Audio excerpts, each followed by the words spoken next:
Our next presenter is a very bright young man who is currently doing his PhD at University of Otago, and he's going to talk to us about the minerals. We all know that sheep milk contains lots of good minerals, don't we? So Keegan Burrow is going to talk to you, tell you about what his PhD is about. Good afternoon, I'm Keegan, and as Linda said, I'm a PhD student at the University of Otago working in the Food Science Department, and I'm working in association with the wider Ag Research Project. In terms of what I'll just go over in this presentation, I'll briefly give you some background, cover a bit of the methodology which Wayne has also touched on, and then I'll go into the interesting part, which is obviously the results and what's next. So, in terms of this, I think it's really important to give some context about what minerals are, because everyone obviously knows about essential minerals, things like calcium, things like iron and magnesium that are really important in the diet for function and biology, but there's other minerals that land up in food products through whether it's contamination or whether they're just naturally occurring within the soil or within the ground that you've got to consider as well when we're considering food, and I'm going to be looking at these two types of minerals side by side throughout my presentation. In terms of this, essentially how we determine what these essential minerals are is based on the biochemistry of them. For example, iron is considered essential because it has functions in things like hemoglobin and oxygen transport. Calcium is seen as essential because of bone health. And it is also important to bear in mind that minerals are quite commonly lacking or deficient worldwide, but also the fact that mineral excess within the body or a high level of mineral consumption can also be really bad. So we're considering both ends of the spectrum, and that's particularly important when we consider sheep milk, which has got really high minerals, so a really high potential for the use of minerals within the body, but also because of that high level, we've got to consider the sort of the risk and the downside about having that present in the diet. Of course, minerals being nutritional factors, we've then got to consider what affects how they get into the body and how they interact with the body as you eat them. Because not just the concentration of minerals in food is important, but things such as protein and lipids and vitamins all are going to affect how those minerals present in the food, and particularly sheep milk, is then going to go on and actually change and are going to affect the body. Now, obviously I've just spent a lot of time talking about minerals, but what about sheep's milk itself? Effectively, and obviously a consistent trend throughout this conference, is the fact that sheep milk is unique. It's got unique protein, unique lipids, but it's also got a unique composition when it comes to the things like minerals. So the smallest set of bars there, which is the ash composition, if I go in and sort of hone back in onto this here shows sort of a conglomerate of information from various studies sort of taken together, and it identifies that sheep milk has really high levels of really key minerals like calcium and phosphorus and magnesium. So effectively, based on this information, we've got to ask the question, what is sheep's milk, and particularly these minerals that are present in sheep milk, going to do in terms of health? Okay, that's some background summary, and effectively from all of that information, what I want you to take home is that minerals are really important for health. But just like anything, too much or too little can be bad for you. Mineral absorption is really complex and depending on a lot of different factors, and sheep's milk is unique in all these factors. This leads on effectively to the work that we actually carried out, because sheep's milk hasn't been investigated for the potential of minerals in terms of health. Other milk products such as cow's milk and goat's milk have been investigated in this aspect, particularly in relation to bone health, but also in relation to various tissues. So what we wanted to do is go out and investigate the potential of this using a growing animal model as a proxy system. Now, I'm not going to go into too much detail about the methodology because this is an extension of the work that Wayne just presented, but what's really important to identify is that not only the animals were fed 3 treatments, but also what we've done is we've harvested a selection of various soft organs. So the ones I'm going to be talking about today are the spleen, the kidney, the liver, and the brain. We've also harvested some other material, which I'm actually currently in the process of analysing, so maybe by this time next year I'll be able to present you some data on the bone health effects. And what we did is we analysed these tissues for mineral composition using a technique known as ICP-MS. Now, ICP-MS, or inductively coupled plasma mass spectrometry, is more than just a mouthful to say in a presentation, but it's a really strong, high-throughput analytical technique that's able to analyse a range of minerals within samples. So what we did is we were able to analyse 42 different elements, both nutritional elements, which are the ones highlighted in green there, some potentially toxic elements within the samples, which are the ones highlighted in red, and a range of other elements that could be potentially indicators of effects, or currently the information within the literature isn't really too decisive. So including them can give us a potential indication of what effects are present. Anyway, that's all the dry background information, and now on to the results. Now, Wayne once again started off by indicating the growth rate, and this is a really important lens to view all of the results through.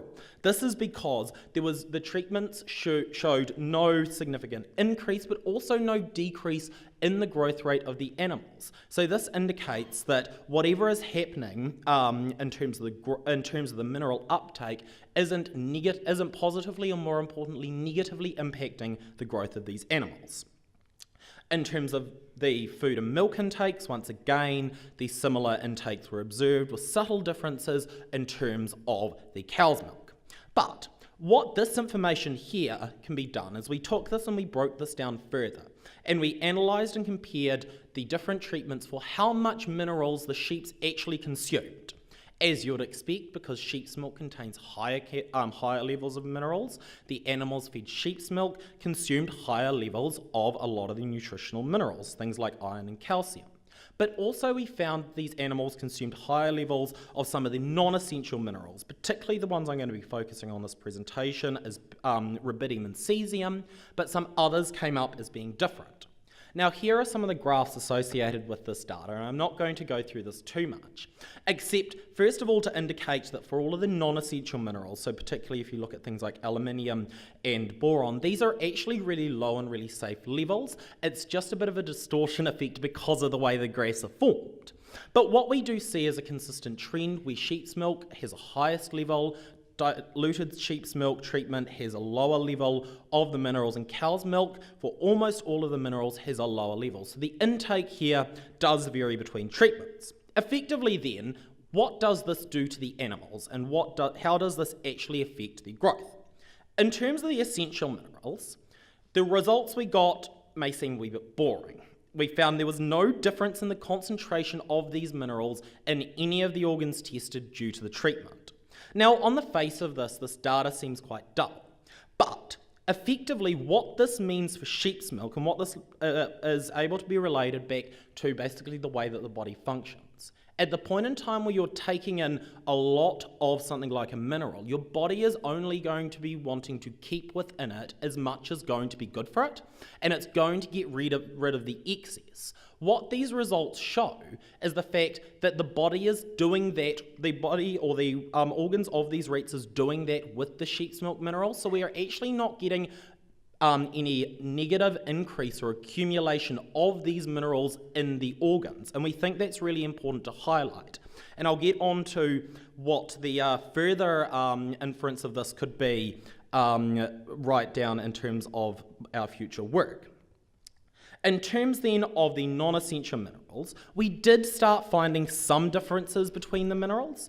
First of all, this indicates that there is some effect due to the different treatments, and we can see that the different milks are having a different effect on the animals, which sort of reaffirms the results that we got from the nutritional mineral aspect.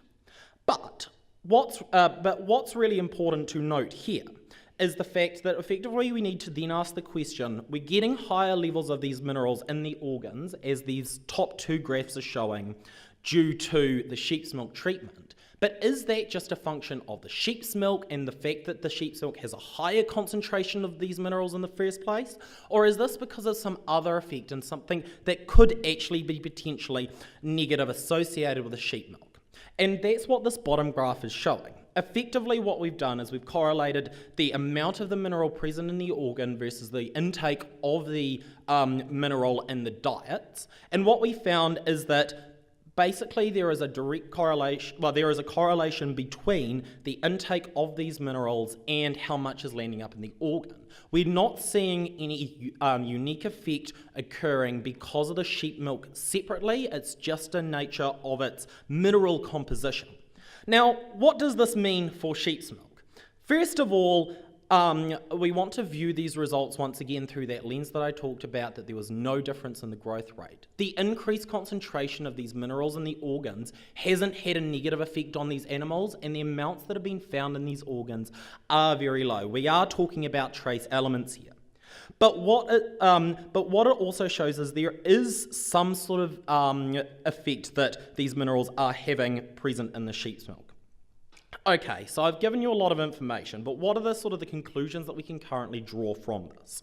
First of all, that the higher essential mineral concentration doesn't cause an excessive accumulation of minerals in the soft organs. We see that that's actually a really good effect when we consider that these animals were fed excess amounts of the minerals than what's required for health. But also the non-essential mineral accumulation that we found hasn't also had a negative effect, and we think that's also really important to bear in mind.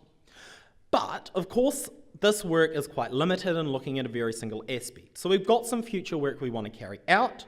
First of all, we want to complete this study by looking at bone analysis. Obviously, the bone is where a lot of the calcium in the body accumulates and is associated with a lot of health effects, and bad bone health can have effects not only in terms of growth and development, but right on to later life in terms of things such as osteoporosis.